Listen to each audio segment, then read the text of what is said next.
The second home does not take the road of reverting to ancient civilizations. Reverting. People have created splendid cultures and invented innumerable production tools and living products. Inventions, innovations, and scientific developments have relieved us from backward and primitive production and living modes. Except for those gifts bestowed by nature, all that we enjoy today comes from those advancements.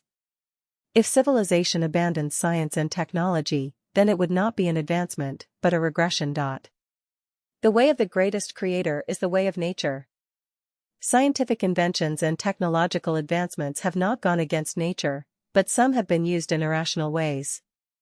Achievements of technological inventions and progress have gone against the ways of nature in many aspects, but the fault is not theirs, rather, it is from people's misuse out of selfishness and greed.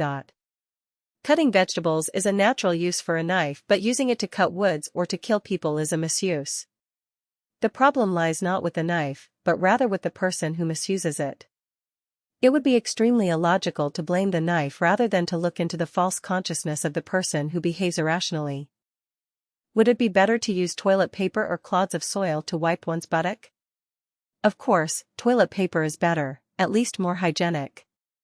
If a toilet paper manufacturer cuts a large amount of woods and then spills wastewater into rivers, it would not be the fault of the toilet paper, but that of the manufacturer who has ignored the result of wrong behavior by only pursuing economic profit. Some people are under the mistaken belief that the production and life mode of the second home will lead to a reversion to primitive conditions, but returning to nature does not include doing such things as eating raw animal flesh and drinking its blood or wearing the skins and furs of animals. Rather, it means that we should live according to the will of the greatest creator and by the principle that people need to coexist with nature harmoniously. At least we can say that people should not advance at the price of natural destruction, but according to the fundamental principle of sustainability. What we have created is a brand new civilization which will not only inherit all the positive achievements of scientific and technological development but will also advance humanity into a more developed stage of civilization. It would not be possible for us to revert to ancient practices because although we would absorb wisdom from ancient cultures, we would not be limited by them. We would learn from their essence but would not revert to them. Our thoughts should neither be confined to ancient ones nor make us repeat the mistakes of our ancestors. Following in their footsteps, we need to initiate a new future and a new way of living which will avoid the recurring tracks of previous civilizations which have been destroyed completely. Religions should not stop progress, politics should not be short-sighted, economies should not destroy nature, and societies should not be reluctant to advance forward. The biggest crisis facing humanity is that of the soul, all others pale in comparison.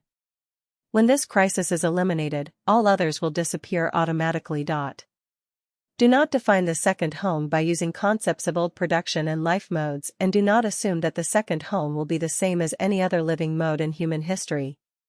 We are walking on a new road which aligns completely with the will of the greatest creator rather than human will. It will bring happy, joyous, blessed, and free lives to people, and even allow them to evolve into celestials. I am the spiritual guide of humanity. I will lead people to an unprecedented, amazing future, and even take some to heaven. This is not a boast. As long as you follow me, you will experience it, step by step.